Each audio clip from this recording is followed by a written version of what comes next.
How often do you find yourself listening to a singer-songwriter and wondering, what's it like to be in their brain? Gosh, I wish I could take a lesson from them. Well, that's exactly what you're gonna do today with none other than Townes Van Zandt. I've been watching tons of interviews from Townes, and I've compiled 6 brilliant songwriting lessons that I'm gonna share with you in today's show. Hey TAC family, welcome to episode 187 of the Acoustic Tuesday Show. This show's all about bringing fun, focus, and progress to your guitar journey through my weekly Guitar Geek list, plus success stories from your fellow TAC members. Do you ever wonder what aspects of a guitar routine are actually related to your success? Well, you're gonna find out today because you're gonna get a first-hand look at TAC member Alexander W's guitar routine, plus you'll learn what to borrow from it so that you can supercharge your own guitar life. Plus you're gonna get your weekly dose of acoustic guitar news you can use, which includes some Guitar Geek comedy, a new band that you've actually heard before, and zombies, but plus a whole bunch more. But first, let's learn from a songwriting master. We're gonna check in with Townes Van Zandt and learn 6 songwriting lessons directly from him. Before I get into the 6 songwriting lessons from Townes Van Zandt, I wanna say this. If you've heard of Townes Van Zandt before, if you're a Townes Van Zandt fan, this is gonna be a really fun episode. If you've never heard of Townes Van Zandt and you're brand new to his songwriting, his catalog of music, this is gonna be a really fun episode. I combed through a bunch of interviews with Townes and found these 6 lessons that I think are incredibly important to anybody in their guitar/songwriting journey. So let's go ahead and dig into those lessons. Lesson number 6, inspiration is a two-way street. And this has everything to do with the relationship between Townes Van Zandt and Doc Watson. Here's what Townes had to say. Well, I met Doc Watson long time ago, pretty long time ago. Before I saw him before I really knew who he was. And the first time I saw him play down in Houston at this club where I started, it was kind of when I was starting out. He came through town and played there, and I've never been more impressed by anybody ever, I don't think. And one of the proudest days ever. One thing I remember, one point in my career that I remember real well is when Doc recorded a song of mine called If I Needed You. Yes, indeed, inspiration is a two-way street. Townes was inspired by Doc Watson, and then Doc Watson went ahead and recorded one of Townes' original songs. What a cool inspiration loop. I mean, I can't imagine sitting there and looking up to a guitar hero and then having that very guitar or songwriting hero then going ahead and recording one of your songs. I mean, how cool is that? What a mind-blowing moment. Okay, on to lesson number 5, and that is be open to the muse. On 2 different occasions, Townes claims that the song simply came to him out of the blue. Here's how he recalls writing Poncho and Lefty. And I wrote it in Dallas about 10 years ago, and it was one of those songs that is hard to, I realize that I wrote it, but it's hard to take credit for the writing because it came from out of the blue. It was like, it came through me, and it's a real nice song. The other song that seemed to just come out of the blue for Townes is Mr. Mud and Mr. Gold. And here's how he recounts capturing that song. You know my song, Mr. Mud and Mr. Gold? That was 100% out of the blue. That was writing, just trying to write it down so fast before it got away. I mean, it wasn't like I was figuring out what to say next. It was... Do you have any idea what inspired that? Poncho or Mud and Gold? Oh, both. Well, Mud and Gold was back during my Wilder days when I made about as much money gambling as I did playing the guitar. Lesson number 4, space speaks volumes. So often with songwriting, the emphasis is on what you write, the actual lyrics. And while that is true, the space and holes you leave are equally important. And Townes was a master at that. In fact, his friend Guy Clark said as much in an interview. Even though sometimes there's a lot of words, there's a lot of phonetic hot licks going on, it's the holes you leave, you know, emotionally and the storyline. And Townes was like, It's almost, he was so good at it, it sounds unconscious. I don't believe it wasn't. I think he knew what he was doing, you know? How can you tell? Like, how can you Well, tell? because I know Townes. Right. He's a smart son of a bitch, man. And he's the coolest guy that ever walked. But he was not unaware of how good he was and what he was doing. Right. I mean, I'm sorry, he just wasn't, he knew what he was doing, you know? It wasn't magic. Lesson number 3, solid work ethic. Yes, it's true on a couple of occasions that the songs just seem to come to Townes out of the blue. But it's his work ethic that allowed him to capture those songs and refine them to a point that they would have a lasting impact. Now, his son, JT Van Zandt, sat down for an interview and actually recalled how Townes would approach writing songs. Here he is. He had a rare talent, but he also worked very, very hard to write those songs and to put himself in a place to create the music that he did. Townes approached the song with a very serious sort of work ethic about him. He would sit down determined to write a song, and he wouldn't get up until he had completed that task. My mom tells stories that he would go in the closet, literally, he had a little closet he treated like an office that was only about 4 feet by 2 feet, and he had a little desk built in one side, and he would go in there, and one day he was in there for, you know, over a couple days solid before he came out, and he wrote Waiting Around to Die, and a couple others actually in the closet. Songwriting lesson number 2, immerse yourself in the song. I hear from countless Townes fans that his songs have this ability to tap into your own personal emotions. And I'm not sure if that was completely by accident. Because again, this interview with his son, JT, he sits down and talks about Townes' songs and their universal appeal, and how he would put himself in the emotional state of the actual song he was writing. Here's what he had to say. I think Townes' ability to put himself into the specific emotion that he was writing about, it was such an inseparable sort of meditation that he really arrived at central human emotion approach, and I think that's what makes him so special. Songwriting lesson number 1, the golden rule, in my opinion, is to speak the truth. There was a tribute to Townes Van Zandt done at Austin City Limits some years ago, and right before Emmylou Harris sang a song, she mentioned her favorite Townes Van Zandt quote. And it has to do with blues and zippity-doo-dah. But really, the underlying theme here is speaking the truth. Here's what she had to say. I got to know Townes more through my friendship with Guy and his wife Susanna, who's sitting down here at the front table. One of my favorite Townes lines was, he said there were 2 kinds of music. There was the blues and there was zippity-doo-dah. And even when he did a slightly upbeat, happy song, there was still the blues in it. And I guess that's what I loved about his songs, because they always spoke the truth. After watching all these interviews with Townes, 3 things were abundantly clear. You have to show up to write, you have to show up to learn, you have to show up to progress.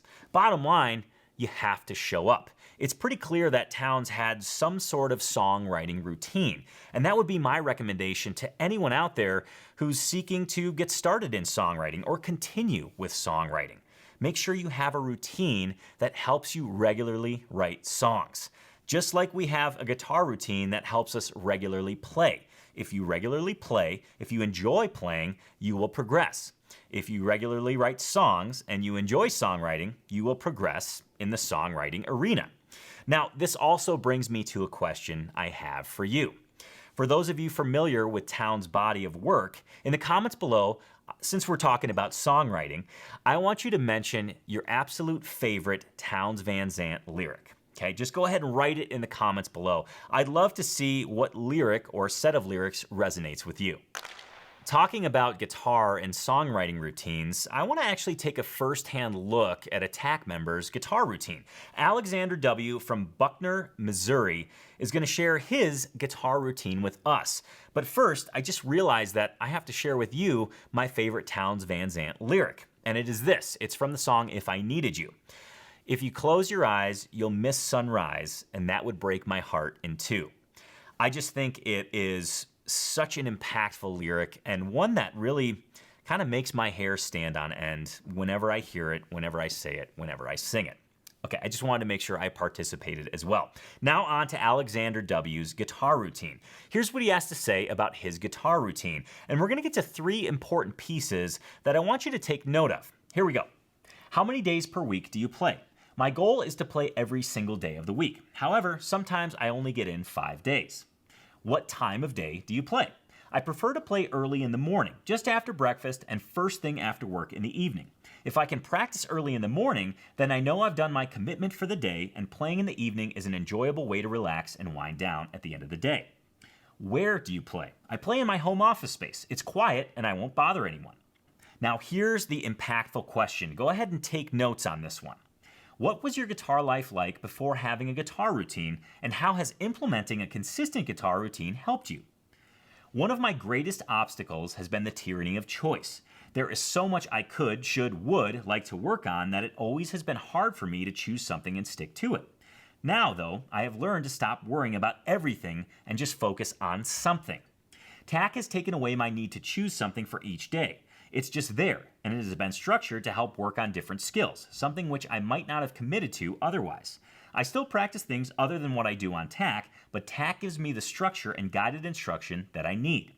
The skills courses have given me insights into various aspects of playing, and they have also given me confidence that I can learn and progress in areas I had previously abandoned all hope for. Most of all, TAC has taught me to stop worrying about mastery and focus on gradual progress. And the bonus question, what is one non-guitar item that is a must-have in your guitar routine?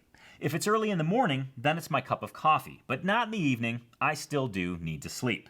I want to thank Alexander so much for sharing his guitar routine, insight into his guitar routine with all of us guitar geeks. This allows us to see what works for him, and then we can borrow those things and place them in our own guitar journey, in our own guitar routine, and reap the benefits. There were 3 things that really stood out to me that Alexander is doing that I think we should all take note of. Number 1, he actually has a routine that he's committed to. A certain number of days per week, a place that he plays, and a certain time that he plays. The second thing is that he's removed choice from his mental processing when he sits down with the guitar. He knows what he's going to work on prior to sitting down, and he simply does it. This way, he can stop worrying about working on everything and just simply work on something so that he does indeed get some traction and make progress. And the last thing is that he's having fun. He's enjoying playing the guitar, something that I think we all need a little reminder of within our own guitar journey. Guitar should be fun. If you have fun and bring the focus that Alexander's doing in his guitar routine, you'll actually get progress on the regular. And that to me is like the most awesome thing in the world. Okay, let's now hop in the Acoustic Tuesday private jet, and we're gonna go down to Clute, Texas. This is really cool. I just made a connection. Today's episode is about Townes Van Zandt, who is known as a Texas singer-songwriter, and we're gonna go look at a guitarsenal from Texas. This is brought to you by Chuck Pops Partington. Again, from Clute, Texas, and here's what he has in his guitarsenal. First, a little salutation to us guitar geeks. Howdy, fellow guitar geeks. I stuck to just the acoustics and avoided the 16 electrics in the guitarsenals, as this is Acoustic Tuesday.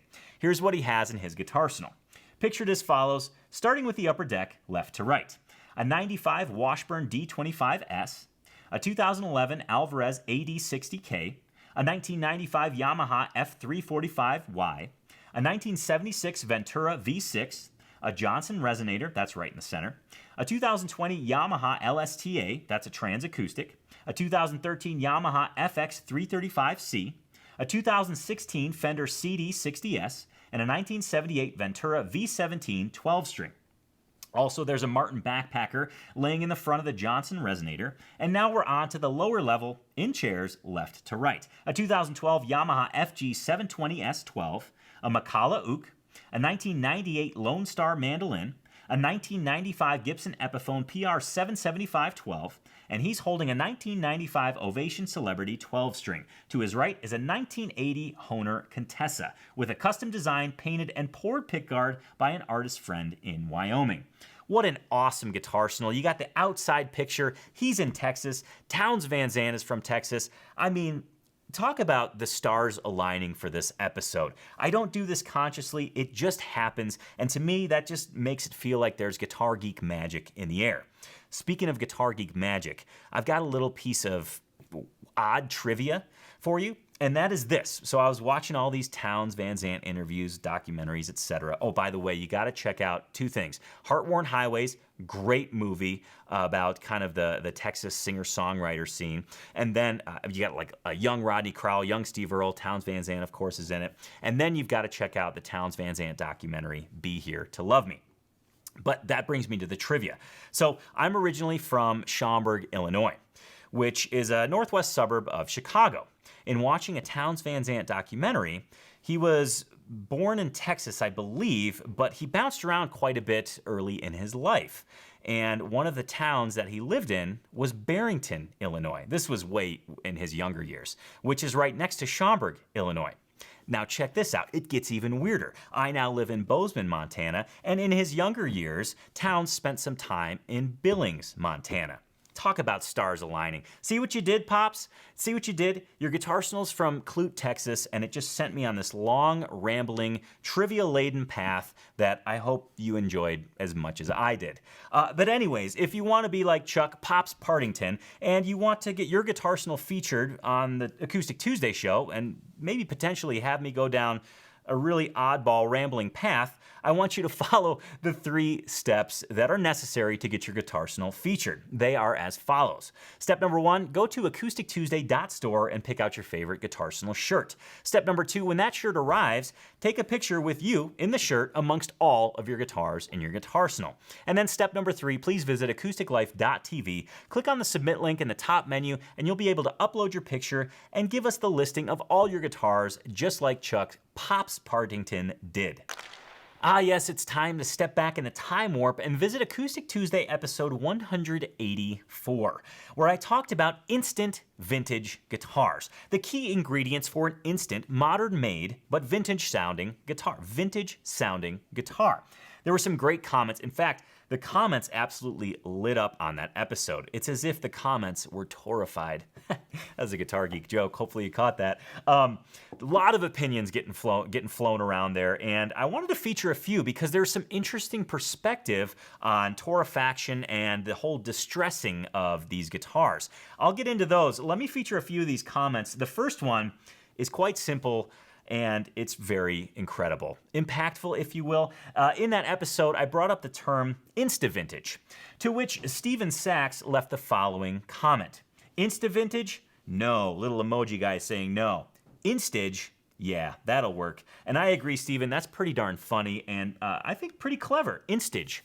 Instage instruments. Insta-vintage? Instage. I like it. I dig it. I think it'll stick, at least in my mind. Our next comment comes from Chi Chung Shuang. I hope I said that correctly. I try my best with these pronunciations. He says this, guitar number 4 has a modern tone to me, referring to the Guess the Tone whole segment on that show. The high end stands out more and it sounds bright. The other 3 are rather close. As to my guess, it's number 3 to be the vintage guitar. I'm waiting for the correct answer. I just can't skip any of the explanations before. Great episode. Well, Chi, I think you have a fantastic ear. You picked out the vintage instrument, and I'm super glad that you enjoyed the episode as well. Our next comment comes from Joe W., and this is a pretty keen observation. He says this, is that a Lost Dog Street Band sticker on your laptop? To which Rasmus Zandavliet replies, looks like it. Cool. Indeed, it is a Lost Dog Street Band sticker. I absolutely love that band. I think the songwriting is top-notch. Benjamin Todd and Ashley are just a great duo together. I saw them here in Bozeman, and it was a treat. They opened up for Charlie Parr, and they're one of my favorite musical entities out there. I think the songwriting, talking about songwriting on today's episode, I think it is very true and very getting in touch with those emotions that the song should conjure up. I didn't really explain that well, but yes, I like the Lost Dog Street Band. Moving on to our next comment from Silver Toy. They say this, torrified wood has always made perfect sense to me. I don't go for the distressed look, though it's obviously very popular and some look amazing, but I can't imagine having to explain that one of the main things that give my guitar its character is fake. Interesting perspective. You know, one of the things about the whole torrefaction and distressing, it really brought out a ton of opinions, as I mentioned before, and there's some really awesome perspectives. For Silvertoy, he's not into the distressing. Torrefaction, yes. Distressing, no. Which brings me to the next comment from Corey Evans. He says this: I'm personally a fan of getting new instruments that look new, and I like to put my own wear and tear on them. I need to play more torrefied tops to have an opinion. And there's so many exciting new models out there that I don't know if I want a Martin/Gibson copy, though I'd like to have a 12-fret Waterloo. And his next bullet point, somehow I guessed right. Number 3 lacked brightness in the top end, but all 4 were so close, and I preferred number 1's tone. Really makes you question if vintage instruments are worth it. Corey, thank you for the comment and the kind of the nicely bulleted list. It really gave some great talking points, and I think the last one is the one I want to highlight. You know, in that episode, I presented 4 different instruments. 3 of them were new, 1 of them was truly vintage. And there was a bit of a guessing game going on in that episode, and it makes you wonder, you know, all the guitars sounded amazing. And if you take away knowing that one is vintage, it makes you really evaluate the tone on a pretty level playing field. Because I think once you know that one is vintage, there's a certain skewedness that happens. And I'm just as guilty of it as the next guitar geek, but really interesting perspective again from Corey there. Our next comment comes from Don Adolfo. He says this: it's also a question of one's own age, I found out. Being above 70 now, I simply no longer have long enough lifetime to play a guitar until it reaches its fullest potential. Thus, starting a bit time advanced makes perfect sense to me. And that's why I just bought a Gibson Historic Southern Jumbo with an aged VTS top. And it simply sounds awesome. Highly recommended. I love this comment, Don. You know, I have to say, this perspective is awesome. Because here he's saying, you know, hey, I'm above 70, and I don't simply have the time to play a guitar in and get the most sound out of it that I can. So I'm opting for torrefaction. I'm opting for a new, old instrument. Awesome perspective. I really appreciate the comment, Don. Thanks for being such an awesome and dedicated guitar geek. Our last comment comes from Jack Derby 22, and he'd like to add 2 ingredients for a new vintage instrument to the list. I only had 3, he's adding 2, and I think they are dead on. Here's what he had to say. I'll add 2 more key ingredients: feel and price. The feel of these pre-aged guitars is like wearing an old pair of blue jeans. Super comfortable, and you don't have to worry about that first ding or scratch. I would love to buy a real pre-war Martin until I see the price tag that comes along with it. Yes, I'm a fan of these pre-distressed guitars if done right, just like I'm a fan of pre-washed blue jeans. I just received my second pre-war guitar company guitar, and they now have a 2-year backlog, so apparently I'm not the only one. That said, I love all guitars, old, beat-up looking, or new and shiny. At the end of the day, tone and feel is what wins my hard-earned cash. Perfectly summarized. I mean, I think feel is huge there, and to throw the price factor in is also huge because, comparatively speaking, golden age vintage Martin guitar is oftentimes well above $100,000 or approaching $100,000, whereas a pre-war guitar is much less, and I think the tone is pretty darn similar. So I'm very much in Jack's camp here, and I appreciate the comment. Again, I appreciate the perspective. And since I'm on the appreciation train, I appreciate you for watching, and I appreciate you for leaving comments. Well, by the looks of it, it's time for Coffee Talk. Yes, indeed, also known as acoustic guitar news you can use. And we're going to kick things off today with, well, a funny little item. In fact, there's a couple funny items today, but we're gonna kick things off on a light-hearted note. And this was a post I came across on Instagram. You have to have a look at it. This is what happens. I'm gonna call this guy the guitar cable guy. And here's what it says. When your cable guy drills a hole in the side of your house, into a closet, through a guitar case, and right through your Martin HD 28V. I can collectively hear all of us guitar geeks cringe at this, but I also have to follow it up with, what's the likelihood that that happens? I mean, seriously, that just stinks. I've actually been fed this post by numerous accounts, and I believe somebody emailed it to me as well, in total disbelief that that could happen. But what can you say? You know what? I guess you can make lemonade there and maybe put in a pickup. I mean, that's not the place that I would put in a pickup jack, but If you were making lemonade, I guess that's what you can do. Anyways, what an oddball. I wanted to share that with you. Our next piece of news comes from a new band that you've actually heard before, a new band that you're likely already a fan of. Mandolin Orange just changed their name to Watch House. And there's a whole story behind it. I think it's incredible, and I think it deserves our attention, because I know for a fact if you're watching this show, you're likely a Mandolin Orange fan, which makes you now a Watch House fan. And you might be thinking, why the name change? What's the deal? They made a great post, and I want to read that to you right now because it explains some of the inner workings of this name change. Y'all, we have some foundational news to share today. Our band is now called Watch House. It's a new name to carry this music you know as Mandolin Orange into the future. We'd love to tell you a little more about it and share our new video and song, Better Way. Watch House comes from a memory, a place where I spent memorable, secluded, and meditative times as a teenager. During those same years, I learned how music wasn't just something that happened. It's a place. It's gravity.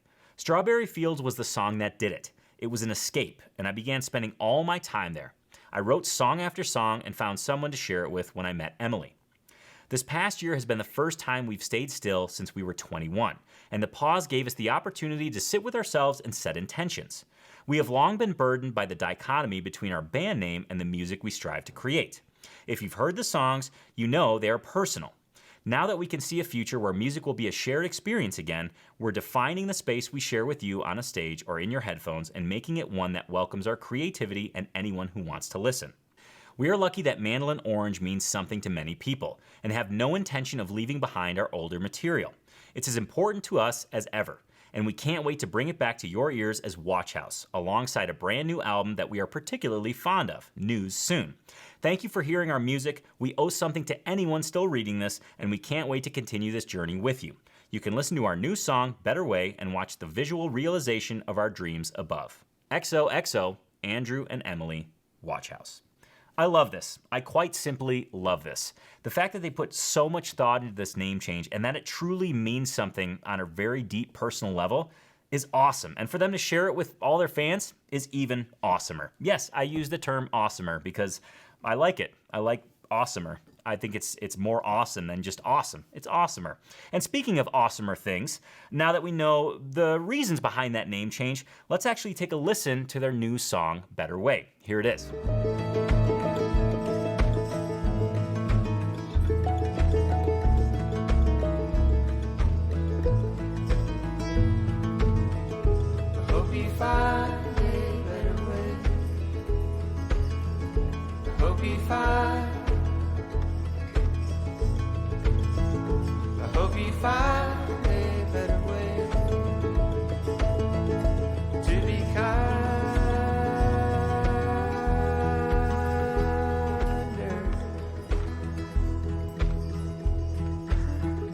I have a confession. Now, for those of you who have been watching the show for a while, this will come as no surprise. For those new to the show, I'm confessing that I'm a metalhead. I love acoustic music, but down deep, I am a metalhead. I really, truly am.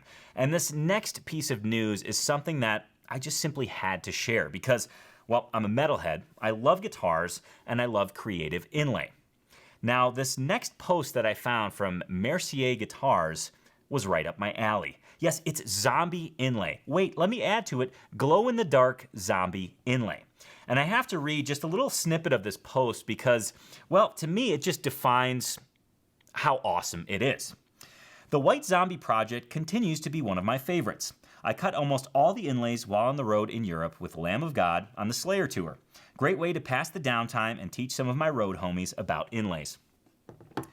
It checks all the boxes for me. You got zombie inlay. It glows in the dark. Mercier Guitars, I think it's Aaron, I think that's his first name, was on the road with Lamb of God and Slayer. I mean, it's like its own ecosystem, its own metalhead ecosystem. It happens to be on a guitar. I love it. I think it's super creative, and I just wanted to share it with you because I know there are some metalheads out there that watch this show, and I just want you to know you're welcome. I mean, you're welcome to watch the show, and you're welcome for showing you such awesome inlay. Moving on to the next little chunk of news, and this is a funny piece. There's an account I follow on Instagram that's called Meme Grass Revival, and if you like bluegrass, if you like acoustic music, you simply have to follow this account because they create truly funny memes. And this one caught my eye because, I like Stranger Things, I like Billy Strings, and what happens when Stranger Things and Billy Strings combine? Well, you get Billy Bobby Brown's Stranger Strings.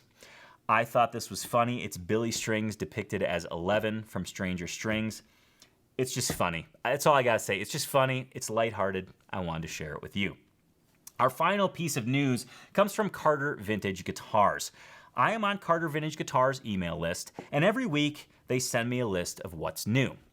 Well, just a few weeks ago, they sent me a list, and I saw this vintage 1945 Gibson SJ, and I thought, that is so cool.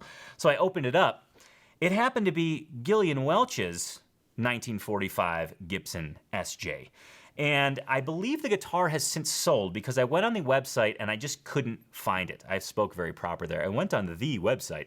I went on Carter Vintage website and I couldn't find it anymore, but I did grab a picture of it and I wanted to read this post because this guitar is packed full of mojo. Here it is. The right guitar on the right day. This fantastic sounding SJ was owned by Grammy-winning singer-songwriter Gillian Welch. There's a handwritten inscription on the middle back brace that says April 14th, 1945, which happens to be a date that she has written 2 songs about. It doesn't get much cooler than that, and I thought, you know what a perfect piece of news to end today's show on. We started with a songwriter, we had some songwriting references in the middle of the show, and we bookended this sucker with a songwriter as well. From Townes Van Zandt to Gillian Welch, you know what? It's amazing. In fact, I think Gillian Welch and David Rawlings' cover of White Freightliner Blues, written by Townes Van Zandt, is amazing.